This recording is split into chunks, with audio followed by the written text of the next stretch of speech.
I need to admit something.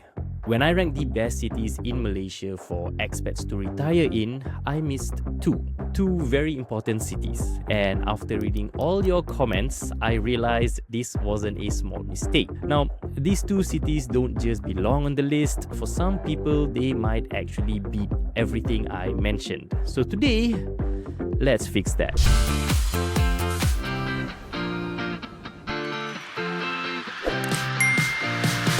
Hey guys, welcome back to the channel. If you're new here, my name is Naz and I help expats and retirees figure out where to live, invest and settle down in Malaysia. Now, my last video focused mainly on West Malaysia, but Malaysia isn't complete without East Malaysia. So today we are talking about the two cities I overlooked, and more importantly, who they're actually perfect for and who they're not. Okay, so most expats think that Malaysia equals KL, Penang and Johor, and East Malaysia feels far less talked about, less marketed, and I'm also guilty of that. But here's the reality. These two cities offer something West Malaysia is slowly losing: space, calm and affordability without sacrificing lifestyle. So let's start with the first city, and that is Kota Kinabalu, also known as KK. Now, it is located in Sabah at the top of East Malaysia, and KK feels like Penang 10 to 15 years ago, before it got overcrowded. You have the sea, you have mountains behind you, you have a slower pace of life, and just enough city convenience. You don't feel rushed here. That's why a lot of retirees prefer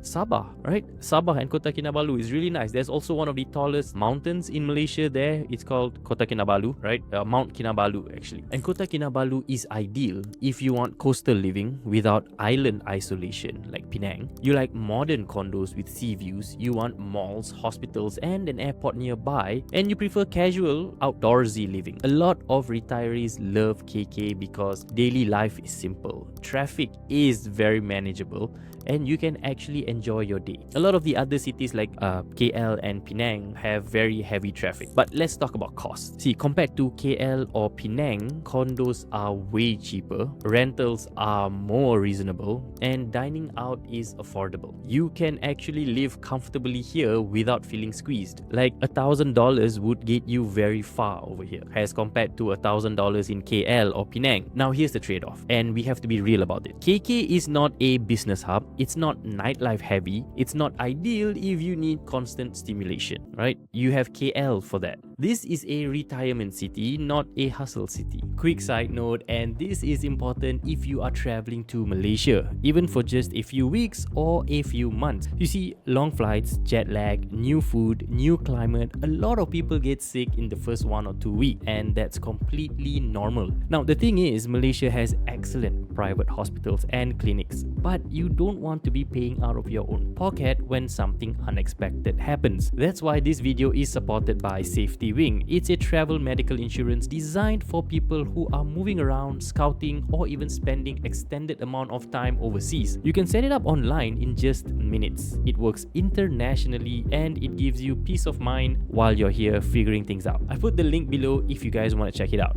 Alright, let's get back to the video. Now let's talk about Kuching. Now this one surprises people. Kuching feels grounded. It's calm, green, cultural, very livable. You don't feel like a tourist here, you feel like you belong. Now Kuching is in Sarawak. It's on the bottom half of East Malaysia. It's one of the most relaxed cities in Malaysia. Kuching is ideal if you want peace over prestige, if you enjoy nature and riverside living, and if you prefer a strong local community. And most importantly, if you don't need luxury branding. Because a lot of expats who come to Malaysia want to live in popular expat neighborhoods like Mount Kiara, Damansara, TTDI. But if you don't want the flashiness of telling people where you live, Kuching and KK are super nice. Now, many retirees choose Kuching because life feels stable. The costs are way lower compared to KL, Penang and JB, and people are genuinely friendly. In terms of cost, again, Kuching is one of the most affordable major cities in Malaysia, just like all the other East Malaysia cities. The rentals are low, daily expenses are predictable, and you're not paying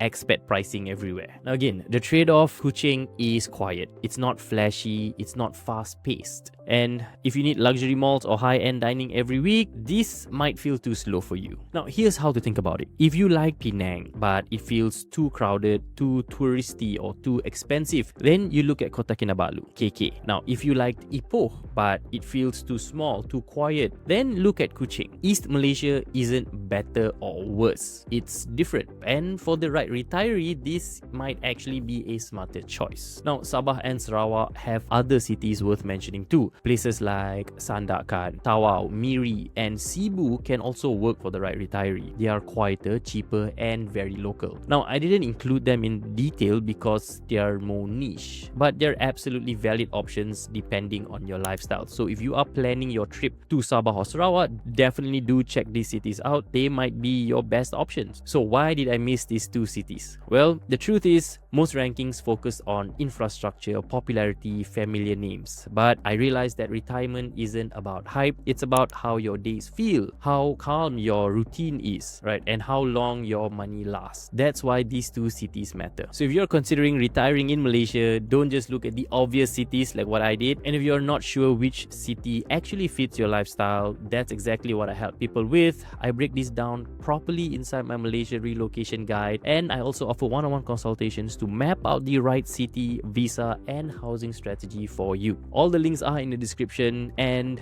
tell me in the comments, would you choose Kota Kinabalu or Kuching and why? I'll see you in the next video.